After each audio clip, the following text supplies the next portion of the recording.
The winner of the Lotus Award for World Sportswoman of the Year 2007 is Yelena Isinbayeva.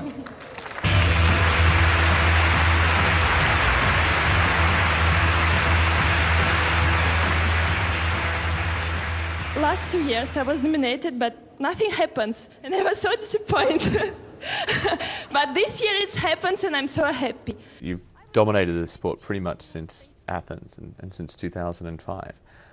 How much pressure is there when you are constantly the one who is there to be beaten by everybody else? You know, in one way, I don't feel any pressure because I like it. I like to be the best. I like to be on the top. I like to be in the center of attention everywhere. But another case, when everyone start to be skeptic just with my victory, when I win some competition without world records, they say, "Oh, yeah, Isinbayeva won just without world record." It's a disappointing result. Yes, it's a disappointing result. Yes. Your father was a plumber. He still is a plumber. Yeah. Your mum is a shop assistant. But I'm told that you always wanted to be an Olympic champion. Where did that come from? It's because my parents love sport so much. They love sport. And maybe inside they was dreaming to be some great athletes, or I don't know, sportswomen or men. And my mom and dad say, okay, if the God will give us kids, they will do sport for sure. We don't care what event, but they will do something. And when I was 5 and my sister 4, they encouraged us to gymnastics. Right. Yes, and then it happens. All things happens like this. But from beginning, my mom say, okay, they make a competition for us with the sister in the house, and she always call me like, okay, now we'll compete like the Olympic champion, So you had family Olympics? Yes, family Olympics, but they were Olympics, maybe Olympic champions inside, and they want us to to be real Olympics. You mentioned the gymnastics where you first started, and that didn't quite work out for you, obviously. What happened? Why weren't you ever going to be a successful gymnast? And I was too tall for gymnastics. And from beginning, they don't want to accept me because they knew it. My coaches from gymnastics, they knew that I'm gonna be tall, and I mean no reason to stay there. But my mom asked them, okay, please, they are two sisters. We couldn't separate them because they must stay together. You can leave Yelena, but you cannot train her. Just leave her there. She can do what else she wants. And from beginning, they didn't expect something great from me there in gymnastics. A lot of people who aren't particularly good at gymnastics go into maybe diving. Why didn't you do that? Why go into pole vaulting? It just happens. It wasn't my choice. It was not my choice. It just happens by accident. What do you mean? It wasn't your choice? Yeah, in 1997, when I finished, when I stopped my gymnastics, I don't want to stop the sport because I don't have other life. I like to be in the sport. And my coach from gymnastics said, okay, maybe you want to start pole vault. And of course I didn't know what is pole vault because for me it was only gymnastics. And then I say, no, I don't think that I'm going to do it, la la la la. But then he said, okay, just try it. If you don't like it, okay, you can stay in here or you can finish wherever you want, but just try it. Okay, and then I tried, and from first training, it was, how can I say, so happens. The very first time? Yes, very first. Okay, not first not the time. First. Okay, but I mean first time when I took the pole and when Yeah. I started to do all this exercise, it wasn't hard for me. How long was it before you started with pole vaulting and you actually had that moment where you thought that maybe I could do this, maybe I could be really good at this? I think I started the pole vault in November 1997, and I was second on the national Russian championships in February 1998. So it was pretty quick. Yes, pretty quick, but there was like youth or junior competition, I don't remember.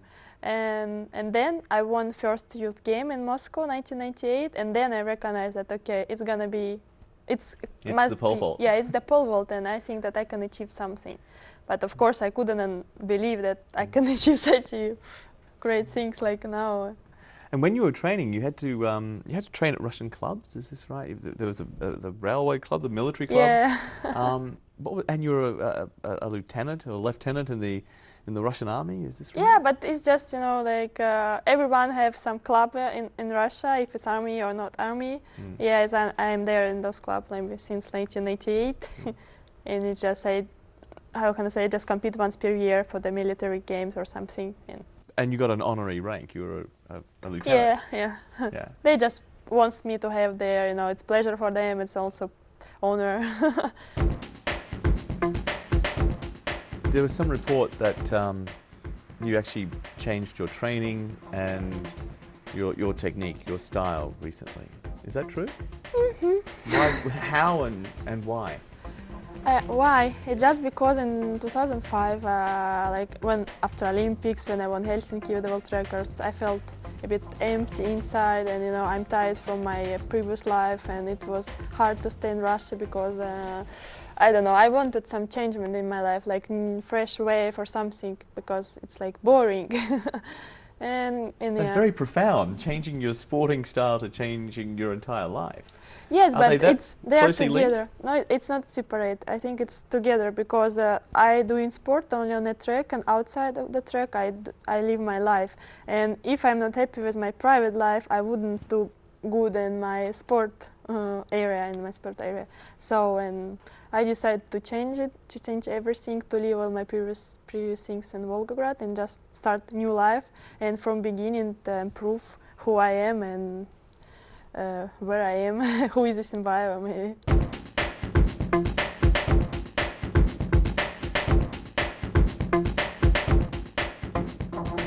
Just about Beijing, have you enjoyed the time here at the Olympic Village? Is it different the second time around? In the village.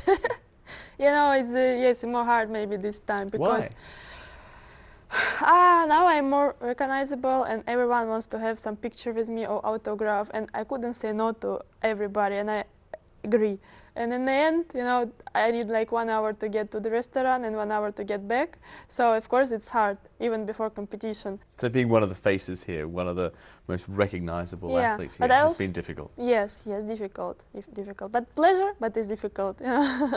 Maybe that is the dream, to be like this, but when it's come true, you recognize that, I must be ready maybe for this, Be careful what you wish for. Yes. No, but I'm happy with this, really. I didn't expect that I'm so famous here. You said that you don't like distractions while you're competing, but there has been a very big distraction, the conflict between Russia and Georgia. How have you dealt with that while you've been here competing? Have you been following it? Are you aware of it? No. Does it have an impact on what you do? No, I was out, honestly, because I think it's things which our government must decide. I'm just the sports woman. I'm just pole vaulter, and I'm just focused for Olympic Games because I know that a lot of people were waiting for my victory, for the great victory, and I have like sense that our victory can help to everybody, and the defeat won't help to no one. Right. So I just follow my personal things. Because I couldn't help out to other people. But did you have any contact with Georgian athletes in the Olympic Village? Yes, of course. They speak Russian, and we don't have any conflict between us. Because and I'm sure that the sport and some other political things must stay separate. They could not mix us because we all we have a relationship with all athletes.